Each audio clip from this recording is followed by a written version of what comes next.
Good afternoon, everyone. I hope everybody can hear me and see me okay. My name is Paqui Paredes. I'm the Dean of the College of Humanities and Social Sciences at Western Washington University. And I want to welcome you all to our third Western Horizons, a public webinar series that features faculty, students, and alumni of the college, and that it's organized in collaboration with the Alumni Office. We are meeting virtually today as we do much of our day-to-day work due to the COVID-19 pandemic. Many of you and all of us whom you will see on your screen are located in Bellingham and in tribal lands. So I will start this event with a land acknowledgement, even though we are indeed meeting virtually. I would like to begin by acknowledging that we gather today on the ancestral homelands of the Coast Salish peoples who have lived in the Salish Sea Basin throughout the San Juan Islands and the North Cascades watershed from time immemorial.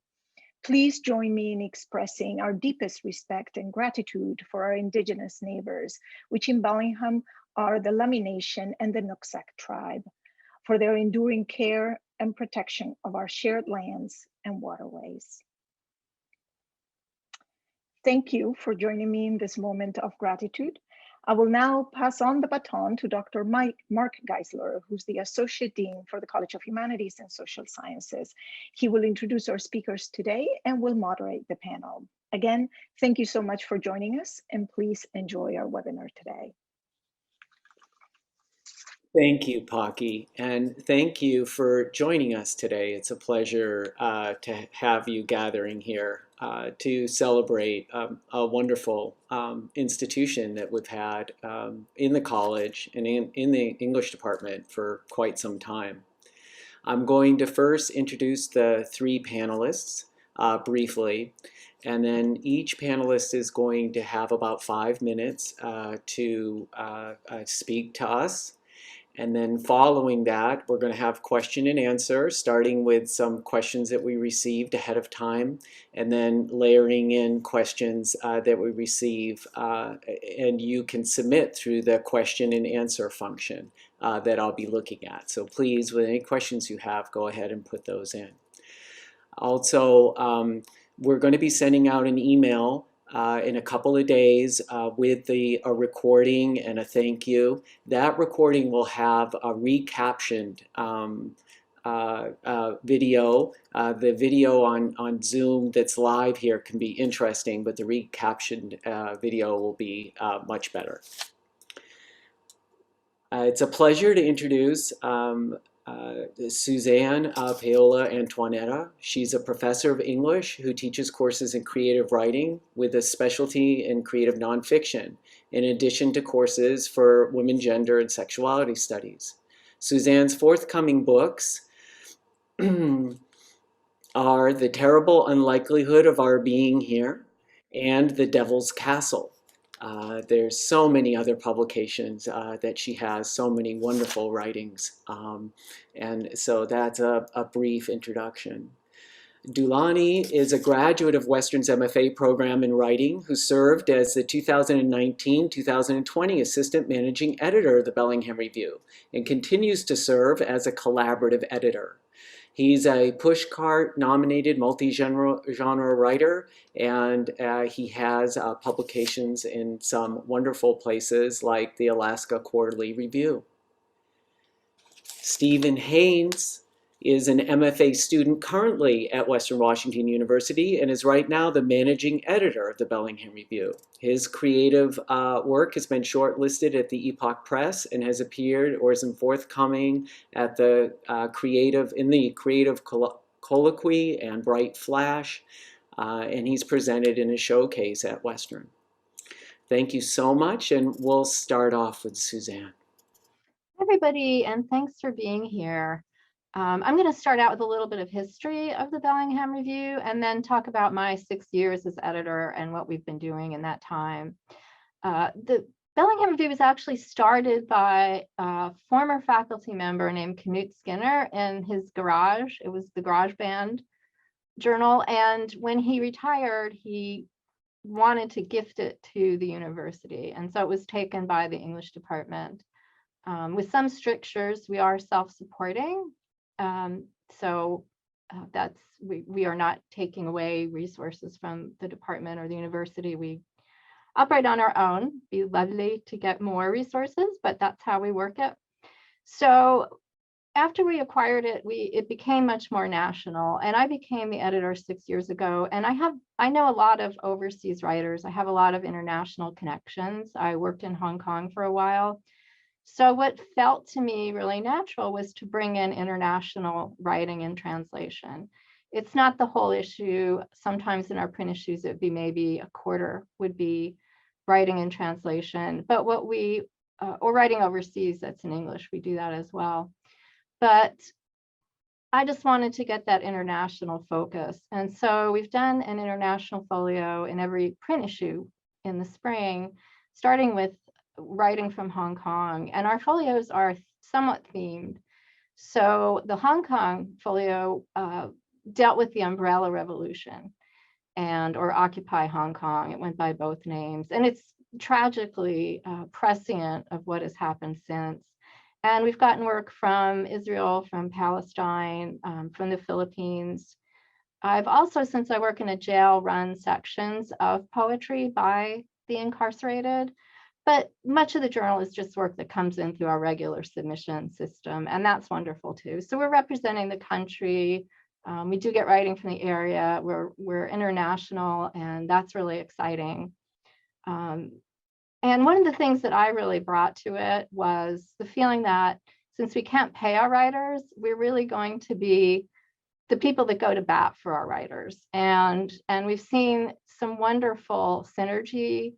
And also we've seen our writers just, get wonderful acclaim. And that feels great. One of our writers, Sheikha Halawi, is a Bedouin Palestinian woman with an amazing story. She came from a village that the land is known as an unrecognized village because of the situation with Israel. And we published her work. I think we were her second US publisher. And then she won this amazing award called the Al Mutaka, which is a $20,000 prize for the best short fiction in Arabic. So that was amazing. And she actually came and visited a class I taught that Stephen was in, which was really an incredible experience. And I also published a writer named Hawad, who's his cultural group is the Tuareg from the Sahara. And we were a fairly early English publisher of his. And I introduced him to Kwame Dawes, who curates a poetry series called the African Poetry Series, who took his book. So we've been good yentas.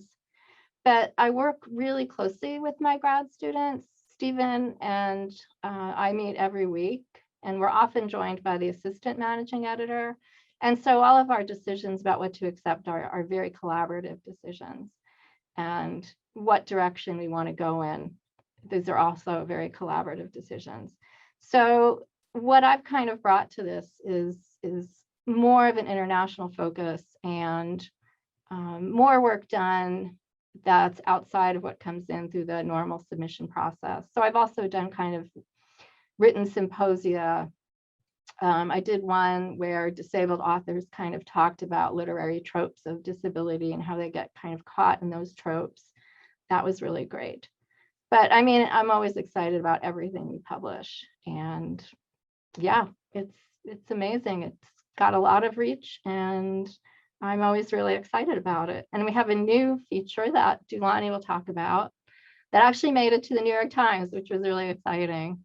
So I'll pass the baton. Thank you, Suzanne. It was wonderful to get that initial view of the close work and collaboration that happens with the graduate students and the faculty working on the journal, which is definitely a hallmark. Stephen. I'm sorry, Dulani, my mistake. Oh, thank you. Thank you for organizing this. This is wonderful. Yeah, so I will speak to two things in particular. One is my own experience and time as assistant managing editor of the Bellingham Review. I had that role in for the 2019-2020 school year. I graduated from the MFA program in June of 2020. And the other thing I'm going to talk about, as Suzanne mentioned, is resilient Pieholes. So to start off with the AME experience, I can't say enough positive things about it. It was really wonderful to be a part of a literary journal as a staffer, to really see the process from start to finish, to participate in and practice skills around copy editing, around social media strategy, around even nominating people for pushcart prizes was amazing to play that role. Reading all of the work that comes through for the Bellingham Review is really great practice. Being a good writer means being a good reader, and so training our eyes, having this sort of back end experience of what we also ourselves go through in terms of putting work out in the world and what happens to it. It's like, oh, this is what happens. There's a whole team working really hard to read through submissions and make these selections. And I think, for me, it also marked a really clear moment in my writing career, to have a title like assistant managing editor and to represent the Bellingham Review at the largest writers conference in the country, AWP, and to solicit writing from writers with that title. I think it just shows people that you're here, you're a writer, you're an editor. The nature of your relationship with people expands because your roles are expanding in the literary community. And so it's just a really amazing opportunity that is, I think, one of the hallmarks of Western's MFA program, for sure. I think it's a huge drive to the program. And for Resilient Pieholes in particular, that was an amazing collaboration for Suzanne to be super open to me wanting to pitch a folio and to teach me essentially how that works. She taught me to think about, have people in mind, so that as we put this together, we can actually imagine the type of writers we're thinking about or would want to feature. And that was really exciting. I had come up with a few different ideas, and one of them was food.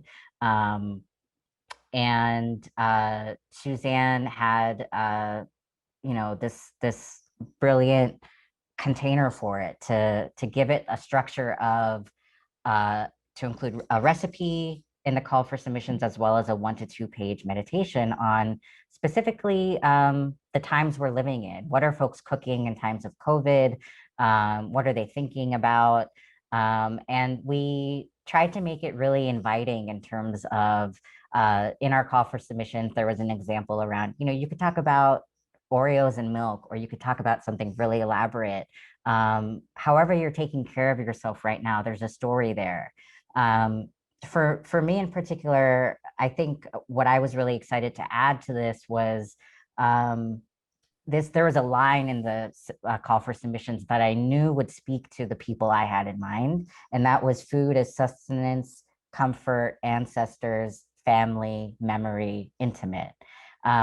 Because I knew people who wrote about food, but they did it from a very political angle, from a disability justice lens, from someone who identifies as being unmothered and sort of learning how to take care of oneself, having been on her own since she was 13. So there were just people I knew who brought such rich layered textures and political lenses to the issues that I knew would be able to speak to COVID with a depth and a politics that I wanted to uplift. Thank you, Delani, for that beautiful story of your kind of a coming of age as a writer with an editor, and how they informed each other, and how that particular section of the Bellingham Review came about. And now, Stephen. Hi, everybody. Thanks for doing this panel, and thanks for having me. As Mark mentioned, I am the current managing editor of Bellingham Review. So I kind of am the person that oversees the whole team. The journal, as we kind of mentioned before, is run entirely by the MA, MFA cohort, which is a very kind of special thing. It's a really collaborative, team-oriented environment in which everyone can really participate if they so choose. The assistant managing editor and the managing editor position are done by application for first year students who are often readers their first year. So that's generally how the breakdown sort of works. The first year students in the program, whether they be MA or MFA students, master's degrees or master's in fine arts degree students, have the opportunity to be readers for us, which means that they're kind of the first eyes on everything that we get when we in our general submissions period, which begins just right before fall quarter each year, September 15th, and ends December 1st. So we get a wide array of things, as Suzanne mentioned, from all over the country as well as internationally. And we accept work for that period of time in fiction, creative nonfiction, poetry, and hybrid work. So we get a very wide array of things, some really wonderful stuff. And our first year students are the ones who kind of look at all those things first, a big pile of submissions, and they collaborate on Submittable, which is the platform that we currently use, and figure out what the strengths are of a piece, if it's worthy of being kind of kicked up. And the people that they pass those things along to are our genre editors, who are second year students in either the MA or the MFA cohort.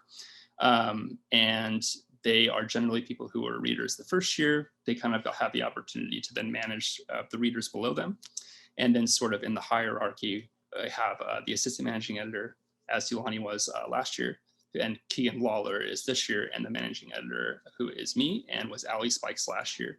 And so we kind of all as a team collaborate on Submittable and at Zoom, well, in the time of COVID, in Zoom meetings that used to be in person, and discuss the strengths of pieces, what we think is worthy of being in the journal, and that goes into kind of our queue. And then as soon as our general submissions period ends each year on December 1st, our contest submissions begin, which we do a $1,000 prize for fiction, creative nonfiction, and poetry every year.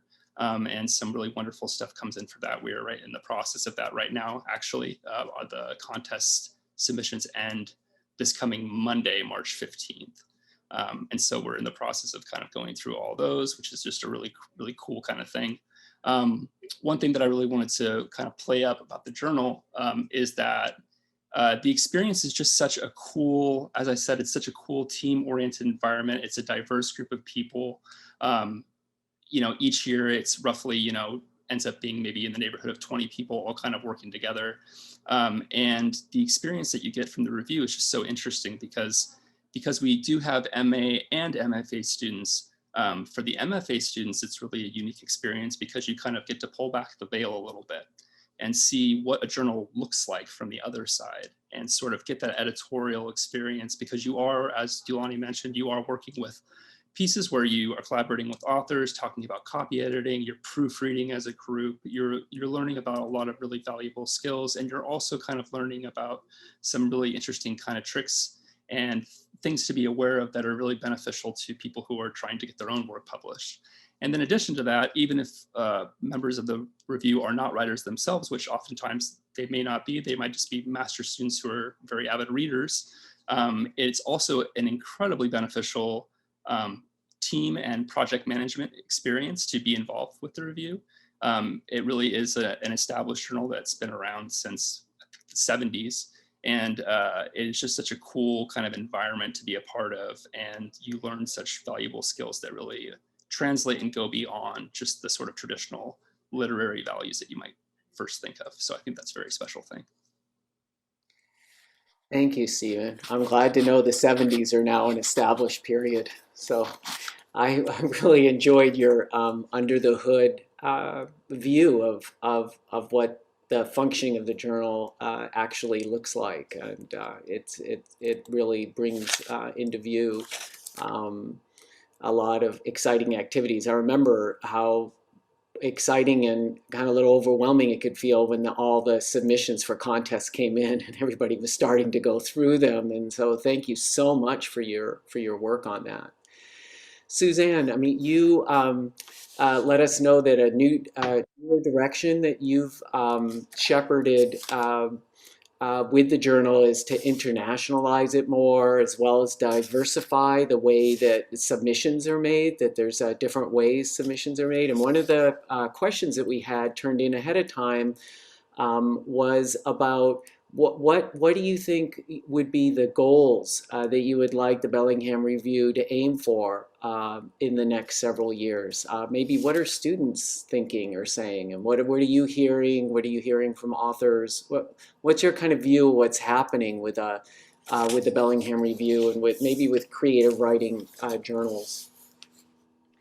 Yeah, well, I'm stepping down after next year. So actually my hope will be the next person will come in and just have like a really exciting but somewhat different vision than I do. So that is my hope, that it will continue and be very always current. I mean, adding hybrid as a category was a very important thing that we did a few years ago, because hybrid work now is so important. And one of the first folios I did, I called the kinetic page. And it was people doing avant-garde work. I don't like that term, but I'll use it. That was off the page. I mean, one was a poem that was also superimposed over a Charlie Chaplin video that was going, and, you know, over and over again on a loop. And so those authors wrote about what they were thinking, what they were doing, what their aesthetic was. So I just hope we keep pushing in that direction. I've been blessed. I got some poems from a translator who translates poetry from Cuban poets. Just, I don't know, 6 months ago, Stephen might remember. And so they were wonderful poems. And so we all had our collaborative meeting and we chose some to accept. And then I went back to the translator and I said, hey, do you know other people translating exciting Cuban poets? And then she connected me with other people. And now we have, I think, about 5 different poets. So I think I'm positioned to do really well with that area of work in translation and just international work. And I hope we continue to be globalized. But I also hope that the next person will keep pushing in other directions. So, and we do really, really pay attention. We all have, I mean, these are amazing writers, I have to say. Stephen and Dulani are amazing writers and readers. And so we're all always kind of looking for those questions. What are people talking about right now? And can we organize that into something that's kind of an online or print issue, kind of almost like a written symposium with creative work? And I think Pieholes is a little bit of that, which is actually online. So if you want to read it, it's bhreview.org and it's on the top of the page, the splash page. It is kind of that. It ended up being a really interesting combination of very playful and very serious. And so that was kind of trying to hear what was going on during the pandemic. And, you know, Dulani was amazing. And the brilliant title, Resilient Pieholes, was Dulani's. So I guess that's my answer. It's not, I think having plans would actually maybe not something you want to do excessively, because you do want to always be responding to what you're hearing and seeing.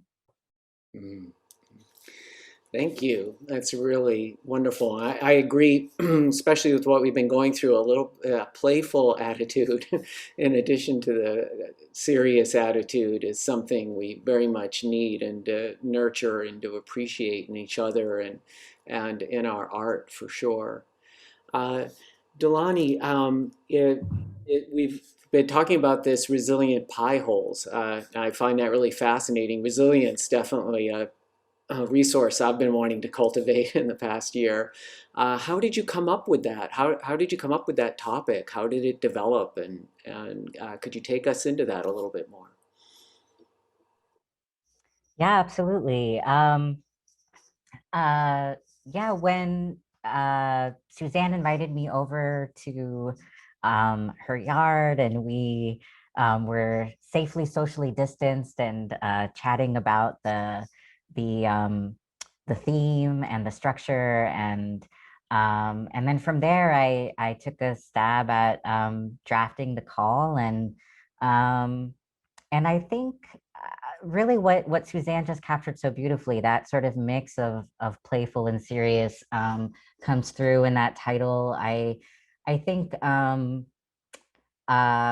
there's something universal about food, but there's something that lends itself to being so specific and sophisticated. It can be a sophisticated lens with depth as well. And so the voice of the people who submitted in that first batch, especially, had such a nice mix of these tones. You know, from Stacey Evans' piece, where it's just so it's you can empathize with what she says in terms of like whatever I can throw in and what's easy to make right now. I'm so tired of this pandemic, right? And or you know, Chaya's piece where she misses glamour and dressing up and she makes herself a fancy cocktail. And so, you know, so there's different levels of being able to identify with these sentiments that people are expressing. You know, Anna talking about missing her parents, but also talking about wildfires going on in Oregon, and how we were, some of us, you know, on the West Coast, were experiencing layer upon layer of circumstances that were just extremely difficult. And to be able to read these and have that empathy, as well as sort of learn from what folks are going through, was great. I mean, so I think it was just yeah, a combination of wanting there to be depth, but wanting to be open to what folks want to bring. Mm-hmm. There's something about the preparation of food and how preparation is so much a part of who we are, and it's a place both of creativity and constraints in a number of ways, I think. And COVID has really altered that in ways both that offer challenges and opportunities.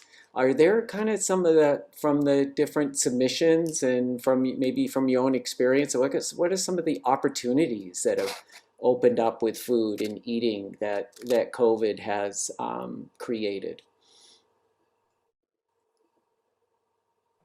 I think that, you know, obviously the very large bulk of what we do is not resilient Pieholes, much as we love it. And we don't really do, you know, food as a focus other than that. I did want to throw in, though, that Stephen has been a really big part of this too. He helps me select, he helps me edit. He solicited one of our previous writers, Sri Iyer, and a woman who's Malaysian but lives in Melbourne and has also lived in China. So her food perspective and COVID perspective is really international. Yeah, so kudos to Stephen too. I don't know, Stephen, if you want to jump in on that or talk about sort of other stuff that we get and how you think about it.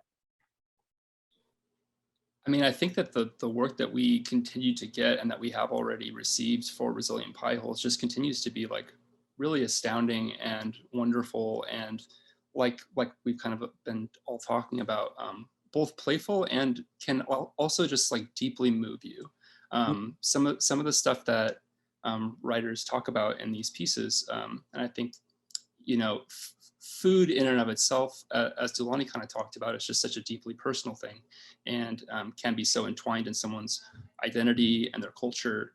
And then kind of seeing how, I mean, I think that in and of itself is already a very interesting lens, I think. And then when you throw COVID into the mix and kind of what we've all been going through for this past year, and how maybe that lens has been altered in different ways. And, you know, sometimes people in these pieces choose to talk about very fun sort of things about that, and, you know, very playful sort of things. But oftentimes, even in those playful moments, there is a core to it that is very insightful and very moving. And I think really just speaks to how just like wonderfully diverse a topic like that can be, especially in the hands of some very like deft writers. Question that we received beforehand, which perhaps fits in here well now, is what is it when you're doing the contest, let's say, and you're talking with each other as people are reading, because there's multiple people reading, right? The entries to the contest, for poems, for nonfiction, for fiction. What is it, and this can be, I think, hard to typify and take maybe a little bit of nuance to unpack, because it's not one simple thing, of course. But the question that we received is, what is it that you're looking for in submissions? Stephen, why don't you take that, and I'll follow your lead. Man, we talk about this constantly. It's such an interesting thing. I think this is one of the aspects that is really so cool about being a part of the journal, is kind of getting to see things that you might not have really thought about, especially if you are a writer who is trying to put your work out there, seeing the other side of the curtain. Because yes, of course, I think in general, we're always looking for, originality. We're always looking for diverse voices. We're always looking for some of those core things. But there can also be times where, in very funny ways, we might get, a couple of different stories that are all talking about, cats or something. And even though we really love this one story, it incorporates a cat, and we're thinking to ourselves, well, we can't put 3 pieces that all talk about cats in one issue. That's kind of strange. And so we might end up like saying, well, that might be a little bit of a tiebreaker if we were on the fence about a piece. And we were kind of thinking, some of us really like it, some of us aren't so sure about it. If it has one of those things in the mix, that might be the difference between us accepting it and not accepting it. So oftentimes, I think there is a lot of care, I think, with how we also communicate with authors in those instances, because we do get so many submissions, we do, just as a function of, being able to protect our time and make sure we get through everything, we do have to send automated replies to the bulk of pieces that we decline. However, if there is something that we really love and just barely doesn't make the cut for some reason, we always make sure to personalize the response to the author and let them know that we really like this. These are the things that we liked about it. It just isn't right for us right now, but please submit to us in the future. So I think, some of those things are kind of interesting to hear about and to learn about when you come on board the journal, because you might not know, as a writer who might be throwing their kind of work out into the void, and you might not ever really know that, sometimes a really wonderful piece that you wrote might get declined for a reason that really doesn't have anything to do with the quality of the piece. It just might just be a kind of coincidental thing why it doesn't get accepted. So I think as Suzanne kind of alluded to before, it is something that is sort of mercurial, that is sort of always changing. But I think that we are always, kind of keeping at our core. We are looking always for original and diverse kind of perspectives in all the genres. So that's a thing that I think we definitely hold true to.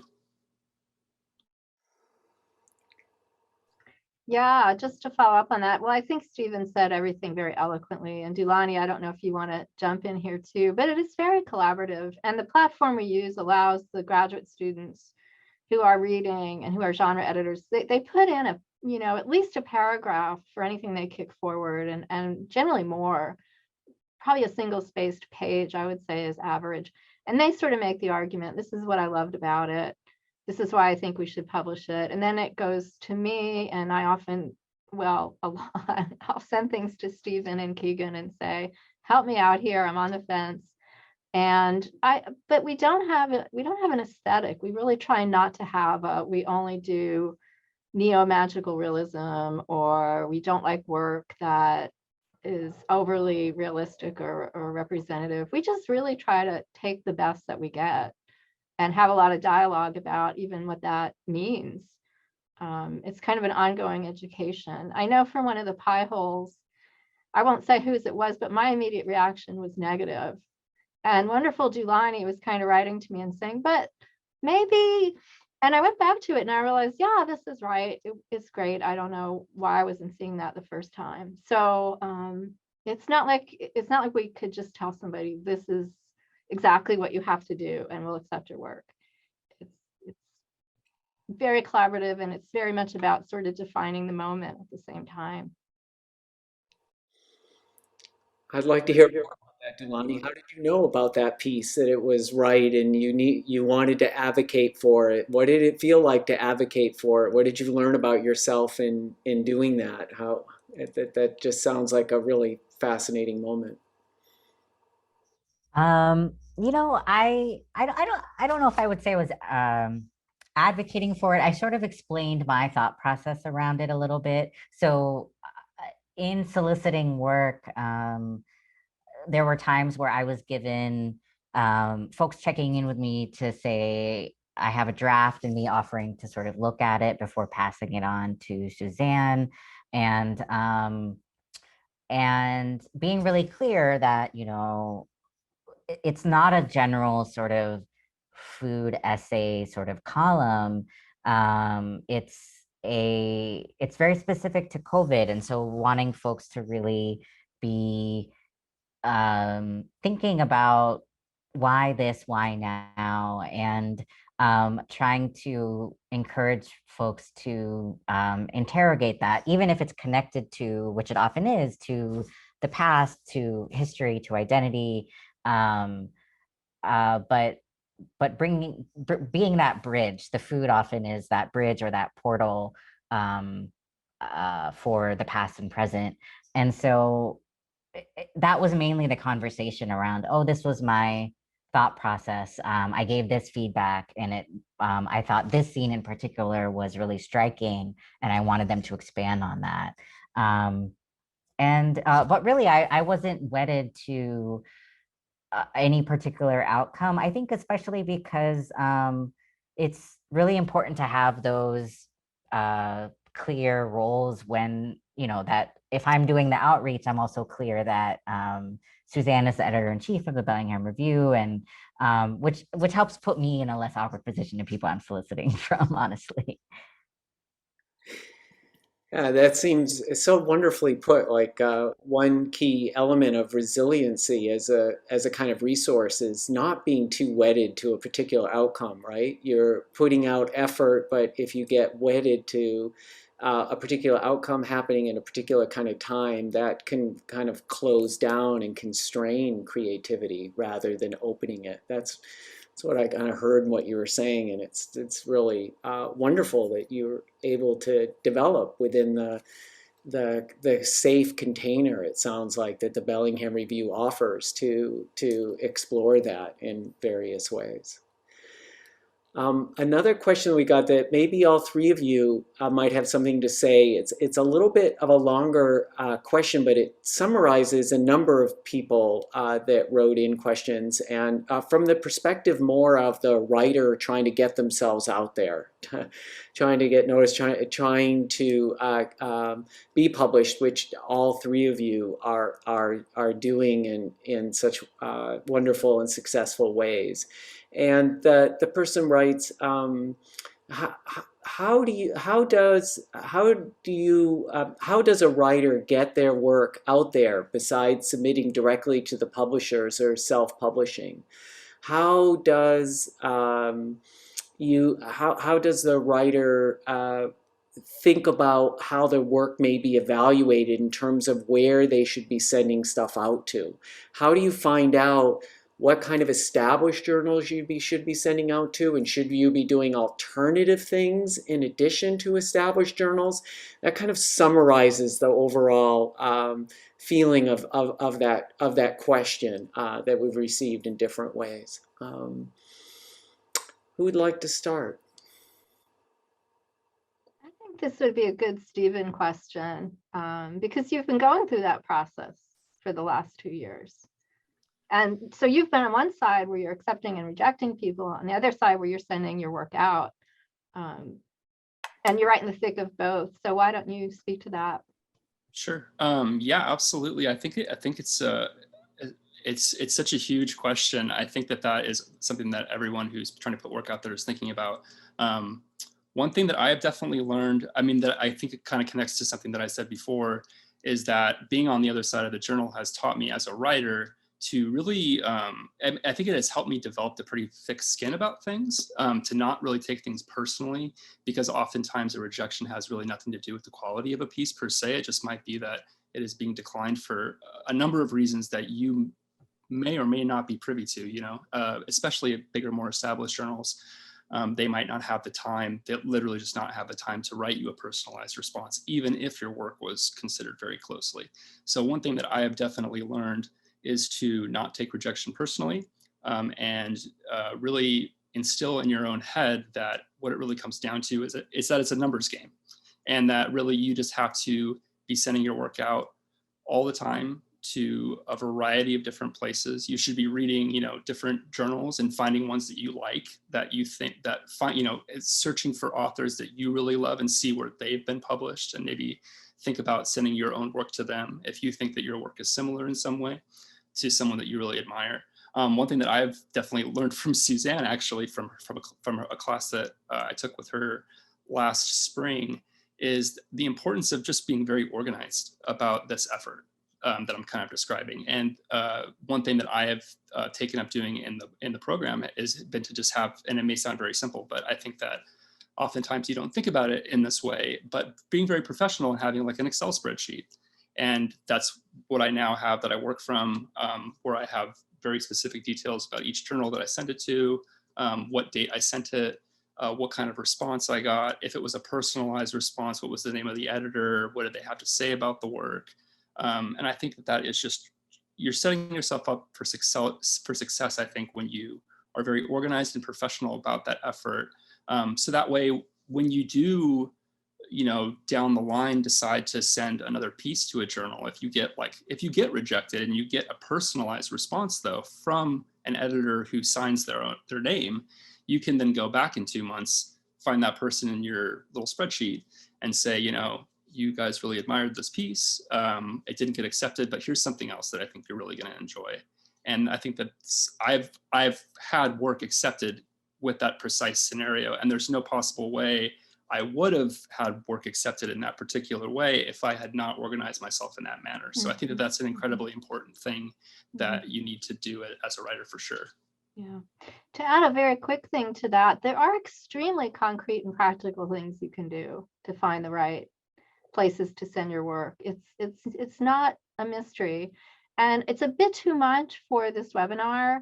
But if anybody wants to just email me, I will share with you what I know, because I have written and presented a lot on the publication process, and it's not an enigma. There are really practical steps you can take even before you get to Excel spreadsheet stage to find the right place. So email me, I'd be happy to answer those questions. Delani, what's how have you organized yourself, or are you a compassionate mess and completely disorganized?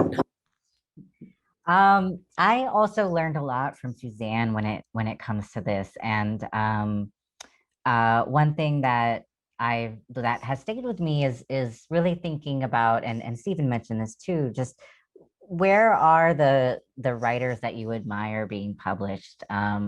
Where do you want your work to be in conversation with other work that you admire? Why do you like the journals that you like? And so I think I've had really great experience with knowing that my piece is a great fit for a specific call for submissions or what they're looking for, whether it's a themed issue or a themed section, ongoing section of a particular journal that is maybe looking for hybrid work, or something about ancestors and ghosts, or, you know, there's a place that publishes work by teachers about teaching, where I had a couple short flash pieces accepted. And so knowing really well what your work is and what people are looking for, and where can that match is often what I have felt works really well. It sounds to me like what you're saying, Delani, is that you do have to have a really kind of both personal but almost not exactly objective, but a little depersonalized view of your own work, like some actual assessment of what it is that I think one gets either in workshopping or by being an editor, by being in this kind of position of being an editor and learning to look at your work differently. So it seems to me one way to get one's work out is to become an editor. Are there editorial opportunities outside of the Bellingham, like Stephen and Dulani, do you see yourselves as continuing to do some kind of editing work in the future? What kind of editing activities can a creative writer get involved with to keep themselves kind of connected and seeing and learning to see work through that lens that you've said is been so important to you? That's a great question. I will say that, it really depends and varies according to also your career goals and interests. And so I co-edited an anthology 10 years that came out 10 years ago. And that was my first editing experience of soliciting writing, organizing it by theme. That book is called The Revolution Starts at Home. Confronting intimate violence in activist communities. And then, I've also been a reader for Kundiman, which is a national Asian American arts community that has a annual retreat. And so I was asked to be a reader after having gone through that program as a fellow, to read folks applying to be new fellows. And so I think when you're a part of various communities, you're attuned to the different opportunities. People keep you in mind because you show up to events, you're interested, you're engaged in the community. Maybe you yourself teach a workshop here and there. So when people know that you're active and involved, it stands out and things can happen. Often the main thing I think that also stands out to me is that a lot of this is unpaid work. And so it's also just thinking through what you have time and capacity for. So people will be looking for readers and editors, but you have to have your life set up in a way where that's also possible.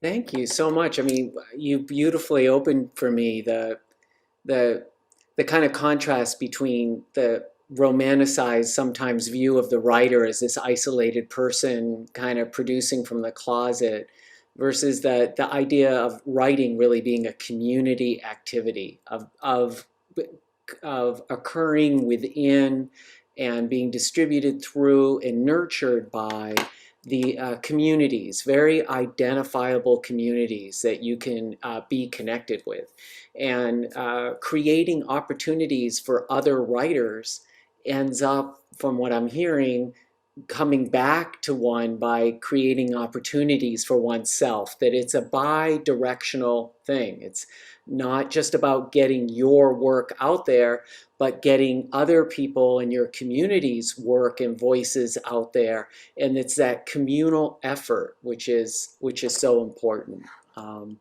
You opened that really well. Steve? Yeah, and if I could jump in on that, yeah, that was an amazing answer, Dulani. Thank you. It becomes a real, I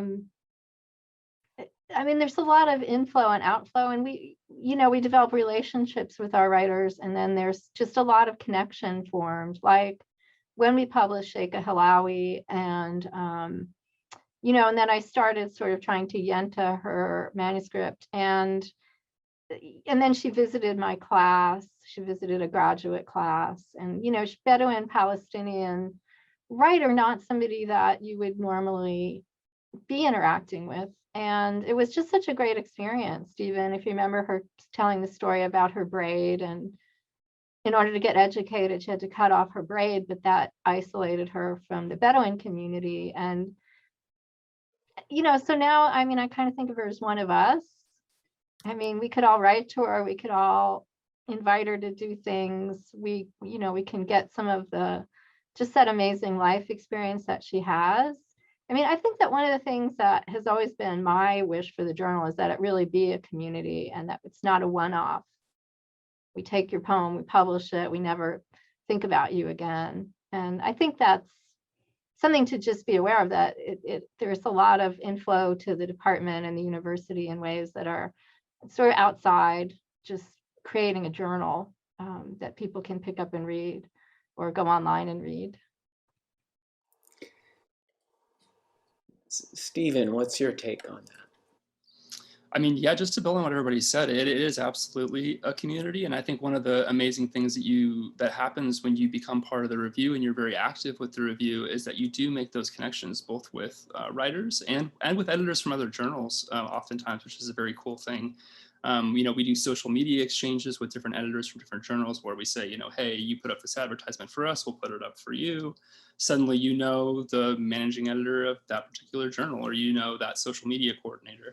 So I think that that's a really cool kind of thing that just sort of extends that umbrella, and really that is always just going to be more beneficial to you, whether whether in the world of being a professional editor or just in the world of being a writer. I think that those things are mutually beneficial.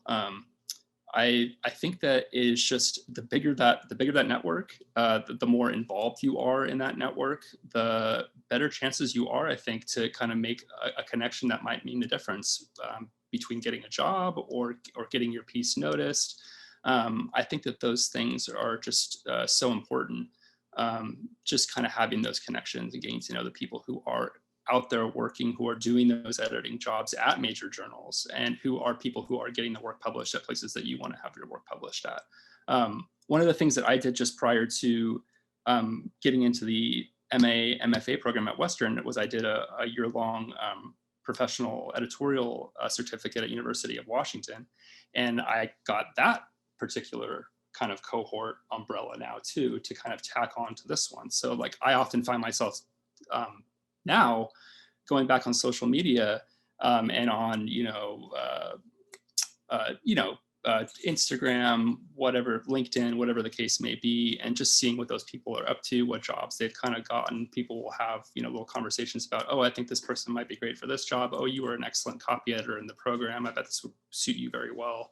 So I think that having that network and making that network as robust as you possibly can make it is only going to be beneficial to you. So it's just a wonderful thing to always expand that in any way that you can.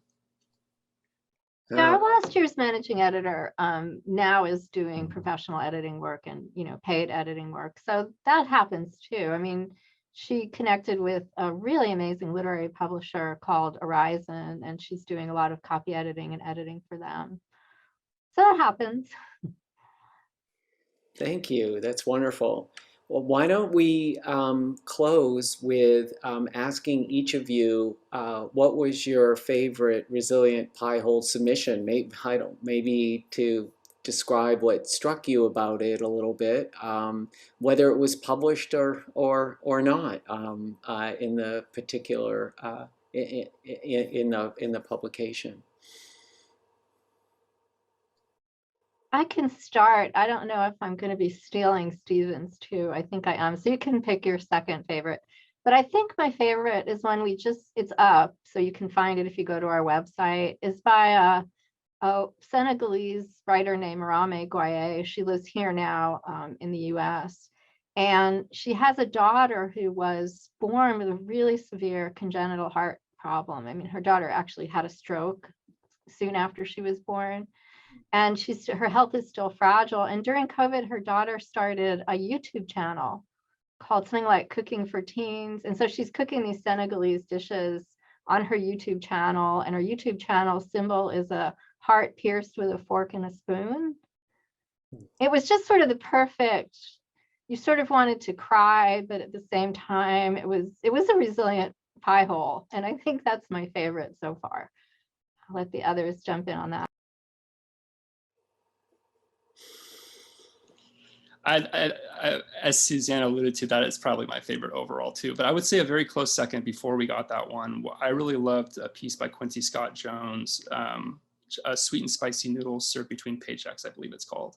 And I thought that one was just so beautiful because up until that point, we had mostly gotten, I think that this form, maybe more naturally lends itself to people writing sort of creative nonfiction and giving us like a sort of essay form. And I thought what was really cool about Quincy Scott Jones is that we ended up getting a really beautiful poem from him. And it was just so moving to me. Just on an aesthetic level, it was very beautiful language, just a very beautiful poem, but the content was just so kind of, well, deeply moving and just very sad. And you could kind of just really identify and feel his struggle.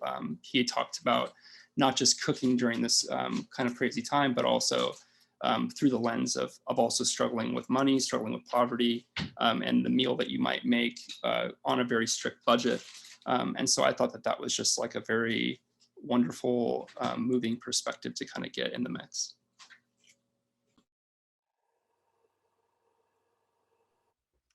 Such a good question.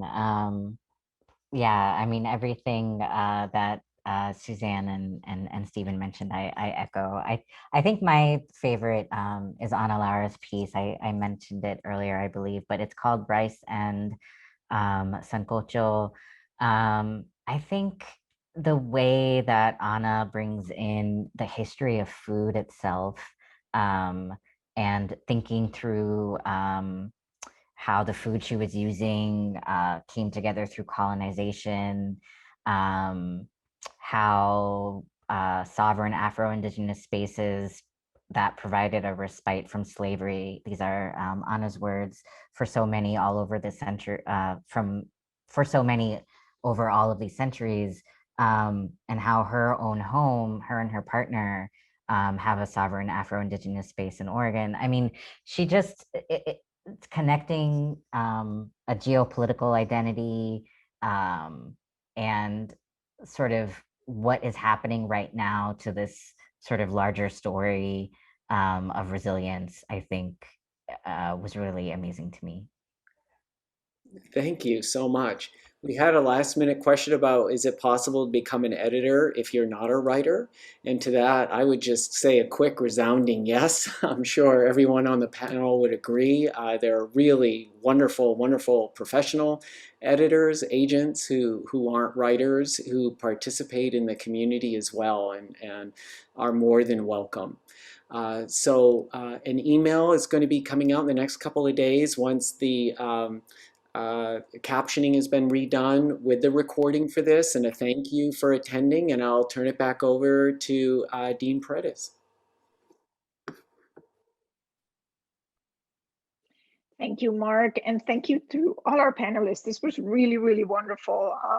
Now I feel I'm hungry and I feel very ready to go and read this most current issue, front to back. I really appreciate Suzanne, Stephen, Dulani, you sharing your time with us. This is really inspiring. It's a nice break in the middle of the day.